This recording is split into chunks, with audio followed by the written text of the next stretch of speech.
Hey guys, Chris here from Megavisions, and welcome to another Mega Play video. And this week we're going to be taking a look at the TakeOver, developed by Pelican 13, who also did 90s Arcade Racer and a few other games. But this one is particularly interesting to me because it's a Streets of Rage style game. Now, as you can see in the title screen right there, it's in Steam Early Access, and this is version 2 of the game. He just released a couple updates over the past few weeks that seem pretty interesting and give me a reason to come back to the game and check it out. So the big new addition is a new playable character. He's a big commando looking guy that's probably similar in style to Max from Streets of Rage 2. There's already two other characters that are also playable, and there's also a new scoring system that's been implemented. I haven't played it yet, so this is actually going to be the first time I'm actually playing this new version, so we'll see how that goes. And there's been some more bug fixes and things like that. So let's get into this. There's two options: arcade, survival, two modes. Let's see, Connor is the new one. And so as you can see, he has full stats for range, power, and stamina. His speed is very slow. We have Ethan, who's right down the middle, and then we also have Megan, who they both look to have similar stats. As you can see over here on the far right, there's going to be room for another character coming in the future, but I don't think we have too much information on that. One of the noticeable differences between this game and the Streets of Rage style of games is that you have the option to shoot a gun like regular during gameplay. There's no special move or anything like that that you have to use. You pick up ammunition as you go along, and you can use that, which is pretty neat. But you are stationary when you're aiming the gun, meaning you can't move around. So let's get into this. I did play through the last version. I'm really interested in this game because it's pretty impressive for what they're doing. As you can see here, that's kind of that awesome Streets of Rage intro. Looks like Connor has a pump shotgun.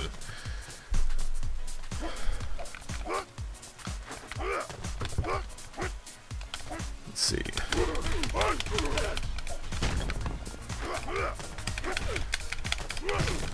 There's been lots of attempts to make a new Streets of Rage game over the years by multiple different companies, just proof of concept videos, things like that, and some look better than others, but this is one of the first actual games that have actually been in development and are come a long way. And so, as I was saying before, the game's in early access right now, so you can actually go onto Steam and buy it. I can't remember how much. I think it wasn't too much. I think it was about $10 or so. So you can break boxes and other things, pick up items.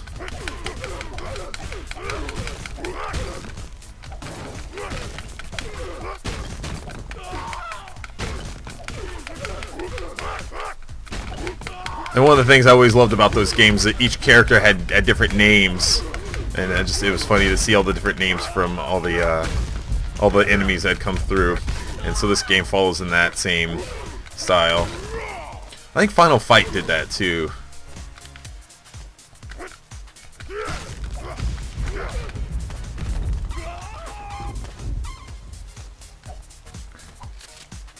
So you hold the R trigger, and he brings out his gun. So we'll try that real quick, just to show that off.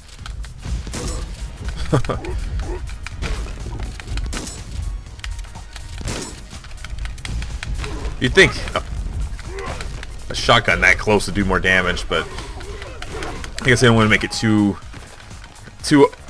powerful to where it would kind of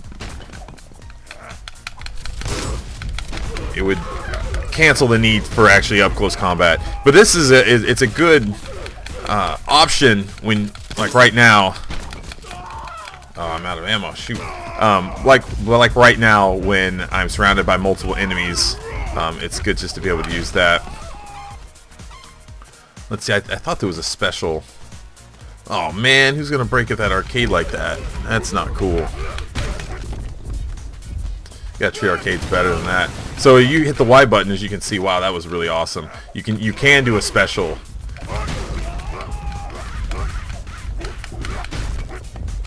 And his is a Hulk smash of sorts.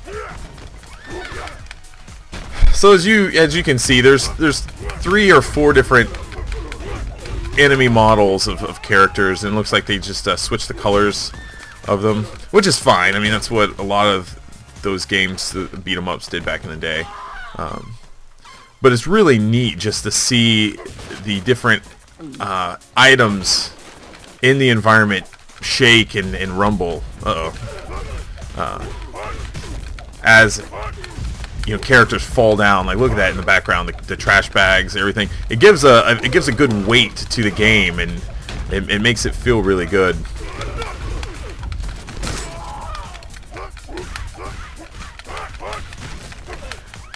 And I think there's a couple levels to this. I've played through it a few times, and I completed it the first time with the Ethan, who, oh man, who's probably my favorite character so far.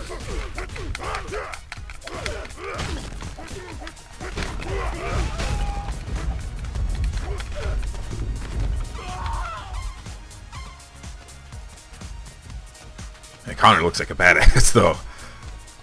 Not a dude I would mess with, even if I had a couple axes. Wow, the smoke and explosions just look so awesome.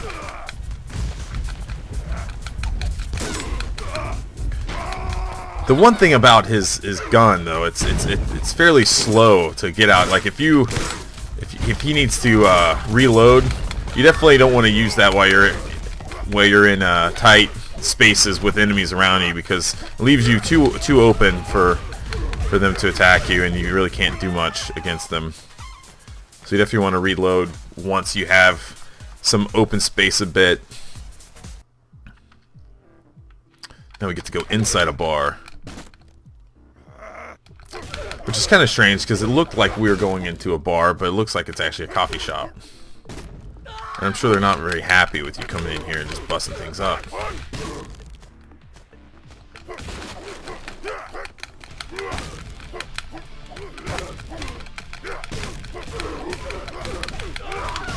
Ah, come on.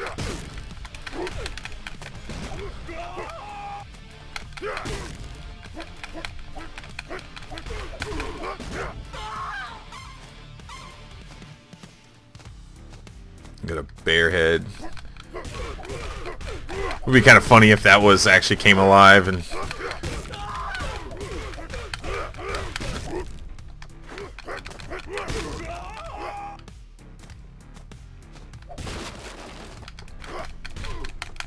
see if you notice that there looks like there's still some bugs to be ironed out.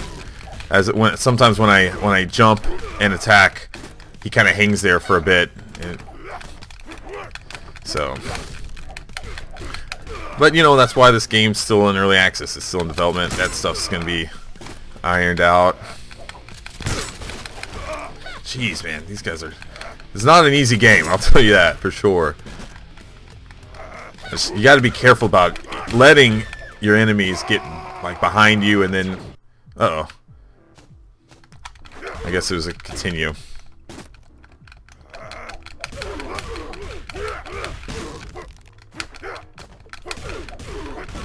I recently ended up picking up a Neo Geo X Gold system, and I've been playing a few of the beat 'em ups that came out on that system too. Can't remember the names of them offhand, but I really do love beat 'em up games. They're just so much fun. It's kind of a fun, cathartic style of game that you don't really have to think about all that much to enjoy it. You can just kind of sit there and mash buttons over and over again, and it's kind of be a fun experience, especially if you just want to sit there and release some stress, or just play with a friend and you guys just have a conversation. You're not really having to be like incredibly invested in what's going on to have a good time and actually play decently well. I am just suplexing the shit out of these guys. Cue the Suplex City chants, please. Venom and Vile.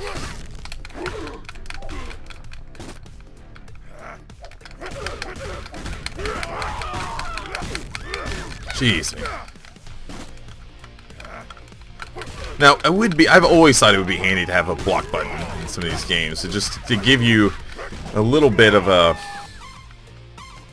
way to block. Oh wow, check this out. Now I got like M4. Let's see here. Oh man, I didn't mean to give that away. Looks like I gave it up. That sucks. Oh man.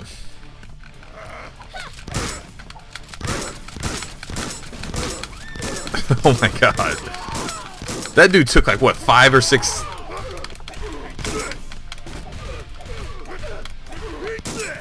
Whoa! Well, check out that combo. Look at that. That is awesome. So I'm basically just hitting X multiple times. It's a kick, and looks like it triggers a combo system with the shotgun, which is pretty awesome. Now I don't remember this the last time I played. It's pretty cool. Wasn't too hard. Just had to time your kick or strike just right to break that. Oh man.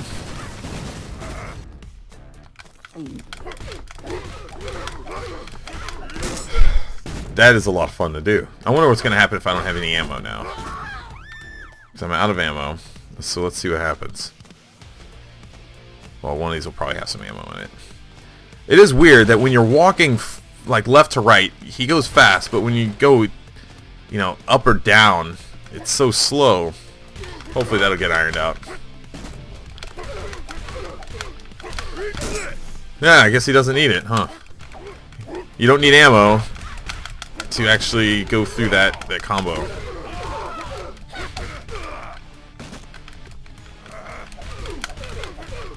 I will say, using Connor's kicks are way more effective than just his punches. He just has a little chop, which is pretty similar to Max, if I remember correctly.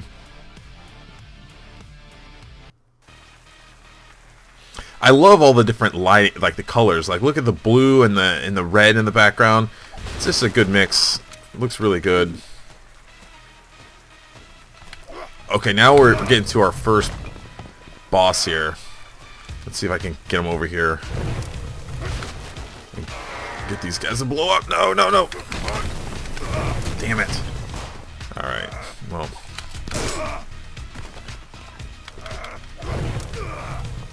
These dudes are just wrecking me. See, they all have guns, too. And they're all named Colt. And they're all assholes. I'm just gonna spam my gun now. This is not cool, man. Get out of there. Jeez. Ugh. And I'm out. Shit.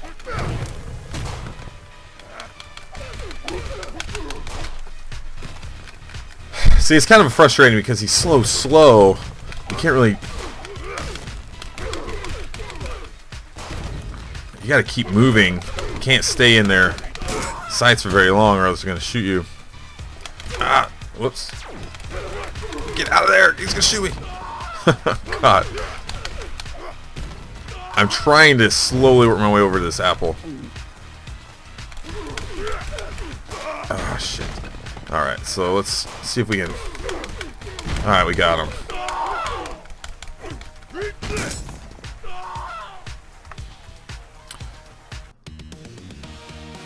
I want to say there's a very loose like storyline similar to the other games where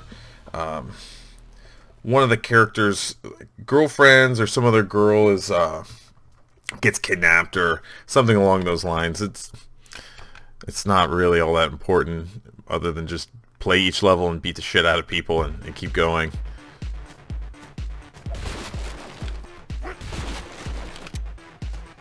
All these apples are just ruined. That's not cool. Sorry, Boot.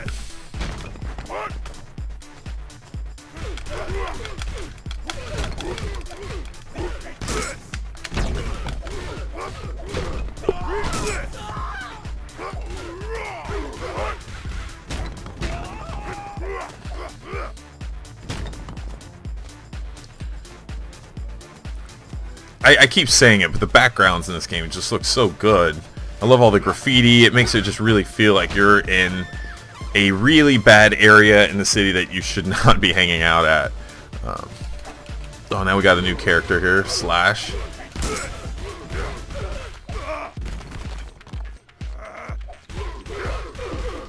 And one thing about Pelican's games, they always look really, really good. Like 90s Arcade Racer looked amazing, and I know, you know, that has a lot of controversy surrounding it and everything like that. But we talked to him in our the last Kickstarter Watchdog piece in Megavision's issue 2, and he did say that he definitively no longer has the rights to 90s Arcade Racer, that Nicholas is now the rights holder to that game, and so it appears that he's kind of completely walked away from the development of that game.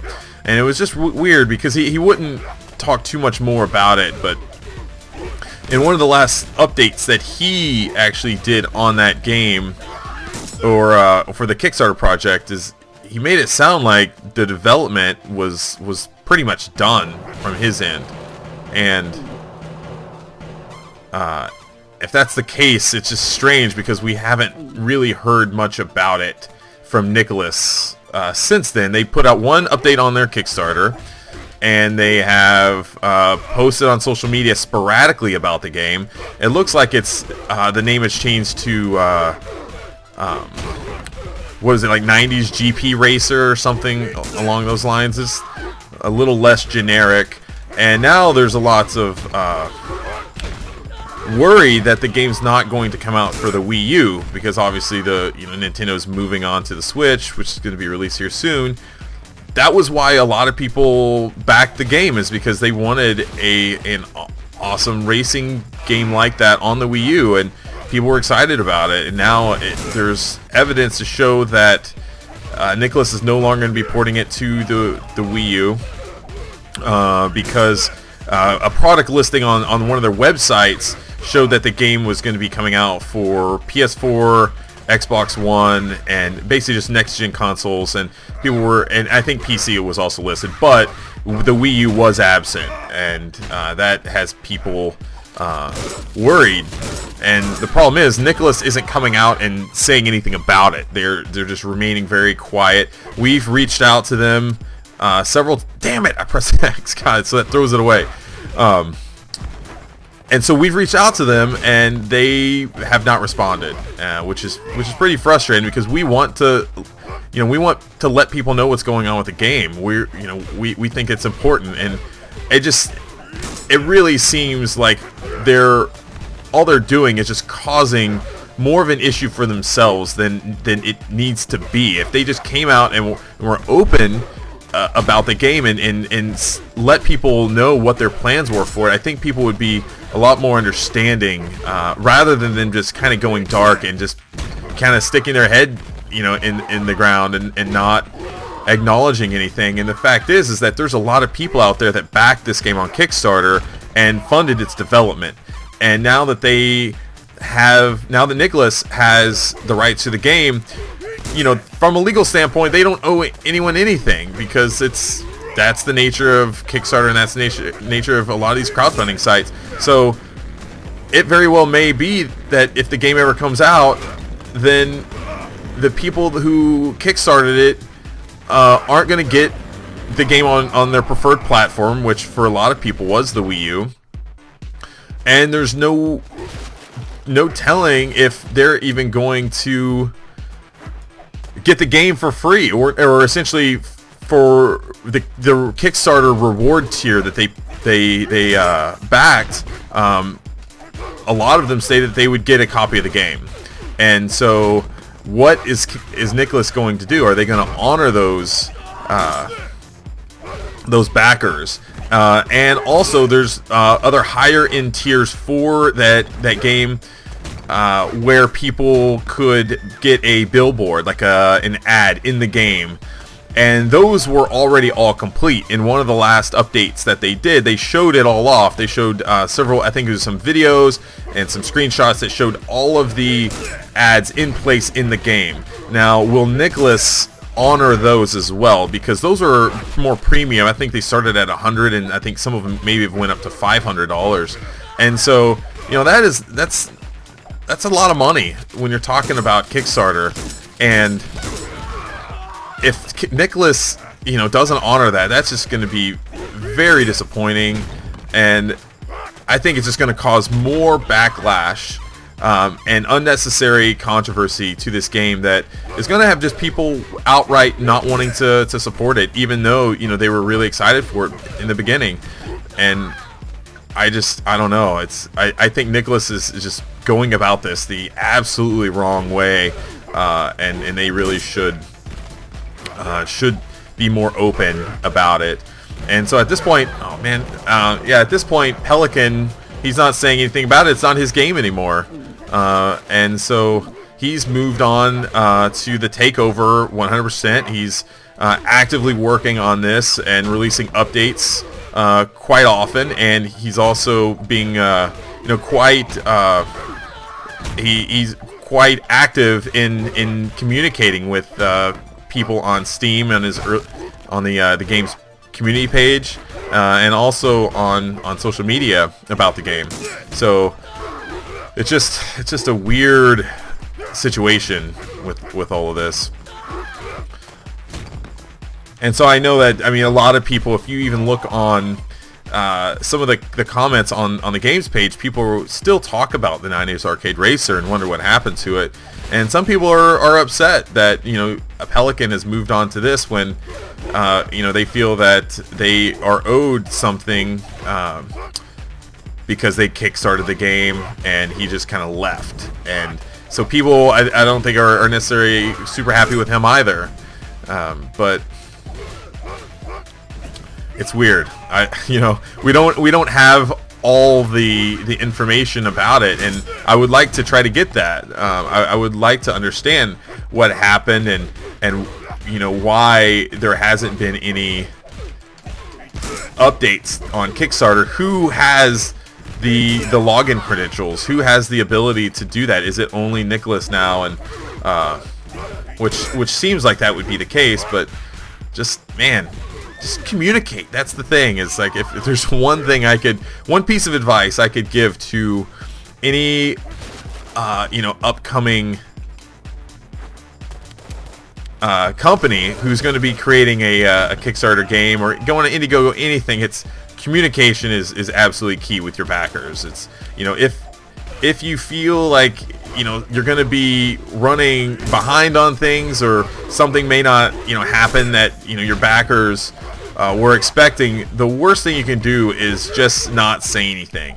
You have to communicate, because a lot of times people are more willing to be understanding than a lot of people give them credit for, especially when it comes to Kickstarter. There's always going to be those people out there that feel entitled, that they deserve this and that, when, you know, they don't. But so you're going to have those outliers there that are going to make a lot of noise, but for the most part, the majority of people out there and a lot of your backers are going to be understanding. But the biggest thing that they want is just communication. Just be open and honest with them, and I think doing that will go a long way in creating trust and appreciation from the community. And it's not really asking a lot, I don't think. Oops. Let's see here. I wonder if I can just shoot. Oh, I don't have any bullets.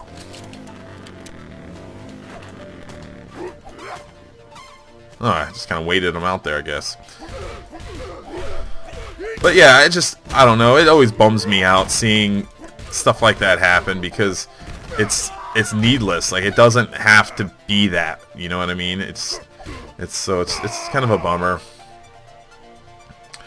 As you can see, this stage is kicking my ass. So we're gonna give it one more shot and see if we can pass this area.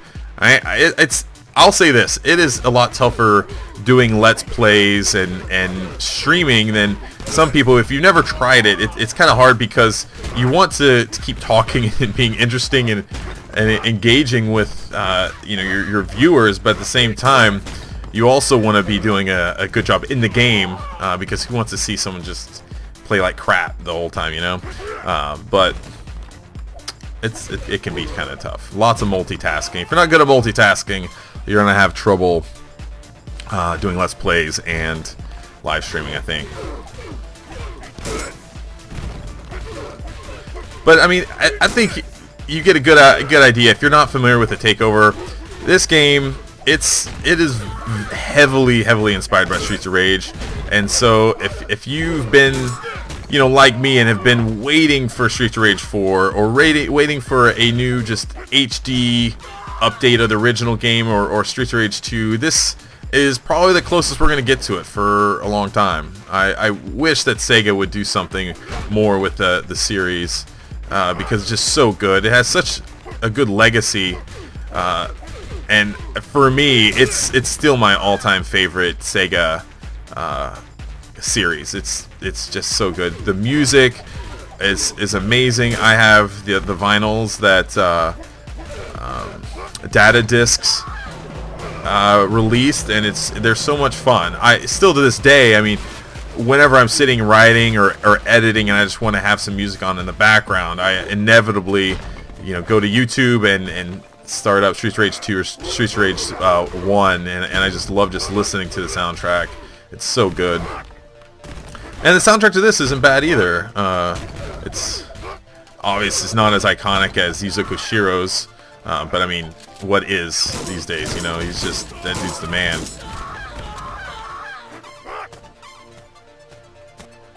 Okay, and I just learned that if you hold the L trigger, you can run. So keep that in mind.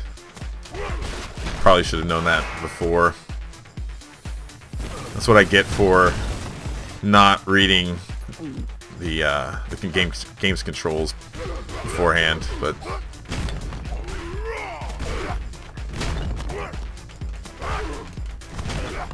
it would be kind of awesome if you could grab some more of the things in the background, like a watermelon. Can you imagine just chunking tons of watermelons at your enemies? And that would be a lot of fun. Yeah, and so one of the differences, it doesn't seem like you'll be able to pick up weapons that enemies drop. Like, it would be great if you could pick up one of those axes and just kick some ass with that. But I don't know if that's something that Pelican plans to implement later on down the line. See, the thing is that it's tough when they get really close to you. There you go. With this, because you want to create some space, because if you do any melee attack, he just throws the gun away. I don't know why you'd want to do that.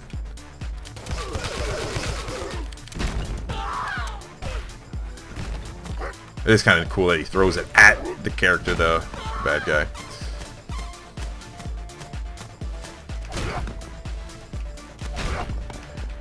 Now I wonder if you can do this shoulder. That answered my question. You cannot. You cannot shoulder attack a motorcycle. Won't work. Oh man, I'm just trying to get through that combo before. This is not going well.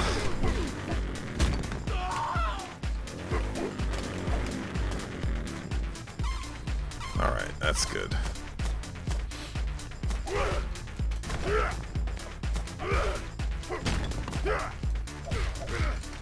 Tomcat. What kind of name is that?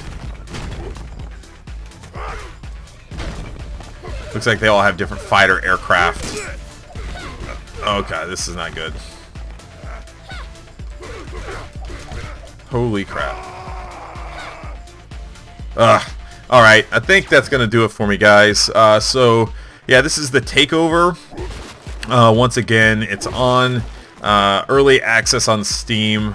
And I don't believe that there's any plans right now to bring this to any consoles, but man, I would absolutely love for Pelican to implement that at some point. It would be great to be able to have a two-player co-op mode.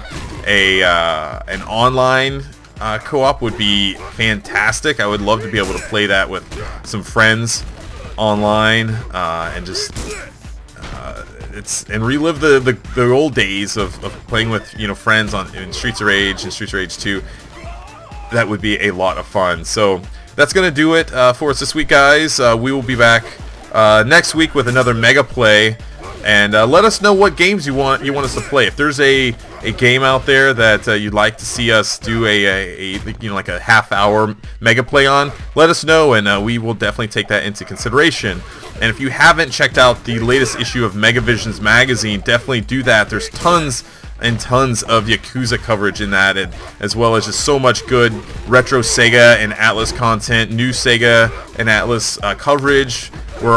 We try to make it to most of the major expos and conventions to get the latest Sega coverage there. We went to the EAG Expo in London, where we were able to go hands-on with with Daytona 3, the upcoming arcade game from Sega Amusements, and we came away pretty impressed with that. So definitely check that out. Just lots of good stuff there. You can find the website's megavisionsmag.com, and you can find links to all the different app stores there.